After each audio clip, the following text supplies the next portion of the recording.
Hi, and welcome to another Witchdoctors how-to video. Last video we showed you how to disassemble a front brake caliper. This time we're going to show you how to put it back together.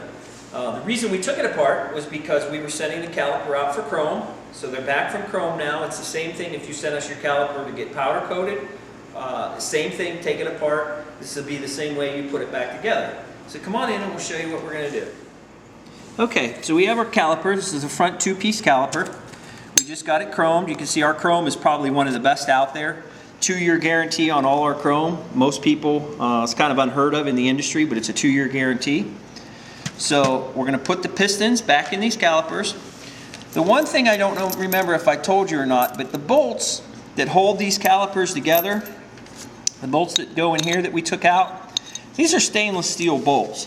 So if you happen to have a polisher, a buffer or something, you can actually polish these on your buffer. You don't have to pay us to do it. You don't have to get them chromed, because getting these chromed is really expensive. I think it's about 12 bucks a bolt is what the cost is. So just polish them and they come out just like chrome, and it saves you some bucks.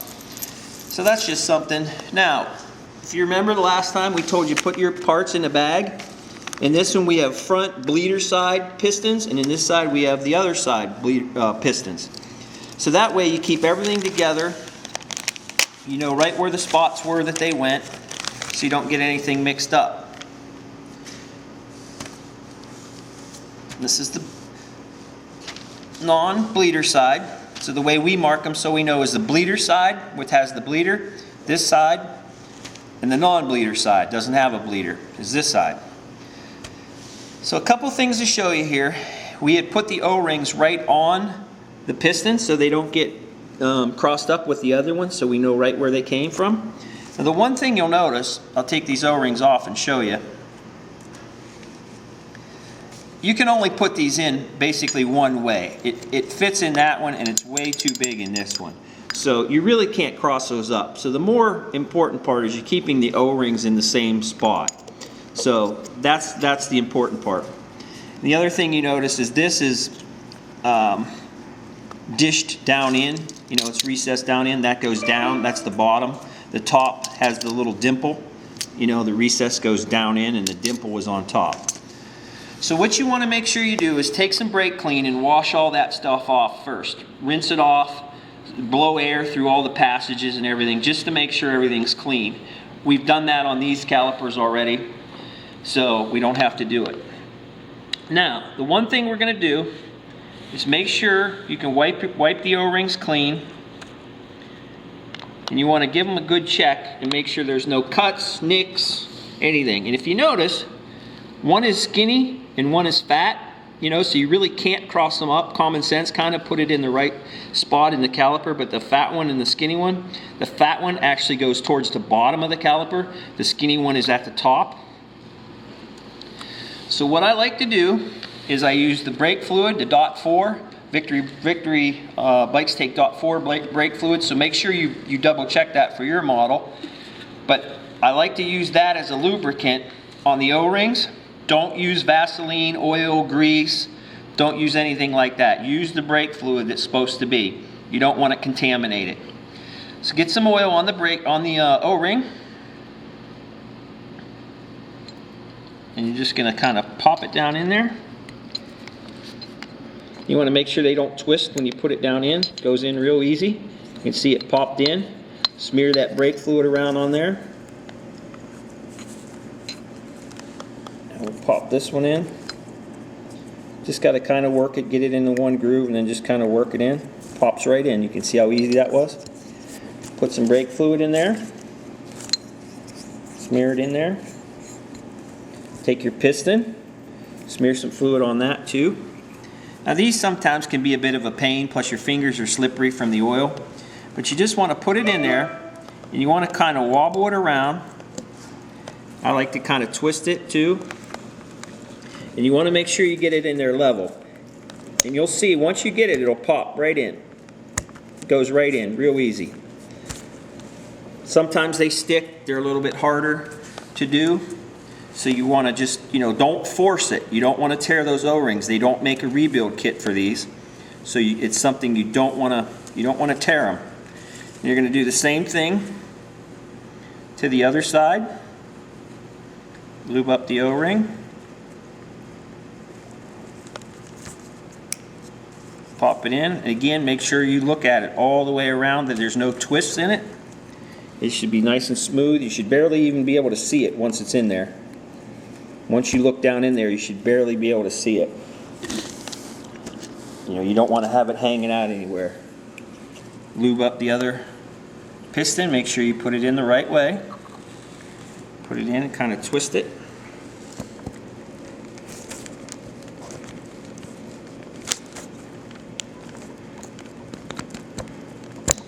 It goes right in.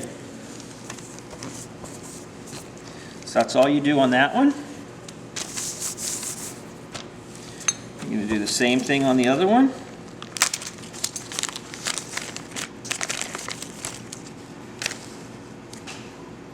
And again, it's the same thing. You got big and small. You can't cross them up.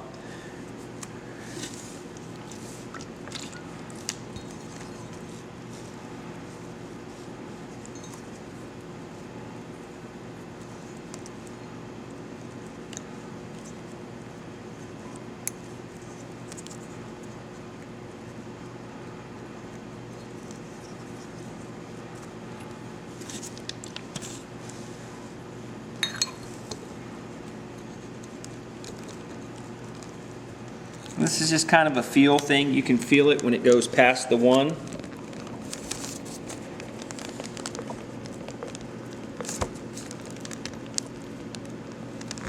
Sometimes these things, like I say, go right in, and sometimes they don't. That one went right in.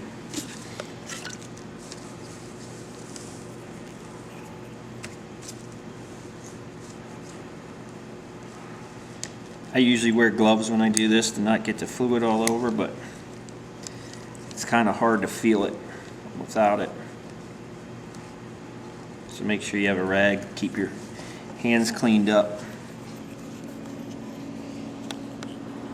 You can see the O-ring is in there nice and smooth. You can't even see it in there. If you're looking straight down on it, you can't even see it.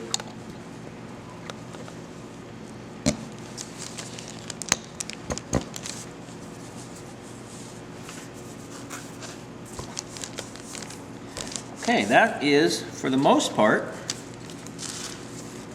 that's just about all there is to it. Now, if you remember, you have this one little O-ring left over, okay?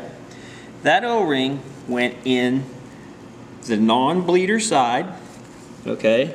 And it goes right in this little port right here. You can see it's kind of recessed out. Same thing, just put a little dab of brake fluid in there. Make sure you put that O-ring, it just sits in there. And you're going to bolt the other half of the caliper onto it.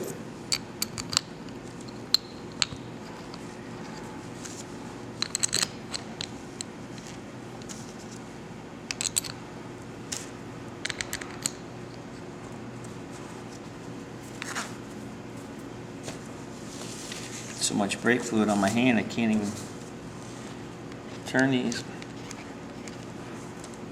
Get these bolts started.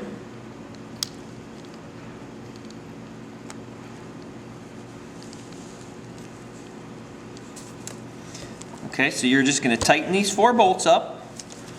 That'll get the caliper together. You got your bleeder screw. You're going to just screw that back in. You don't have to get it tight, just kind of get it back in. Put your brake pads in, put everything back together. Wipe it all down, and that is how you put together a front caliper. If you happen to have a hammer, takes 2 calipers, 1 on each side. You do it exactly the same way, left and right. Go on the bike, left and right are different, but the way you rebuild it is all the same. So that's basically how you put it back together. You would bolt it back on the bike, bleed everything, verify no leaks when you put it back on. Make sure nothing's leaking. Make sure you have pressure. Just, you know, kind of go down the driveway slow at first to make sure everything works before you got on the street. You know, be safe. Make sure you did everything right. And that's all there is to it. So thanks for watching.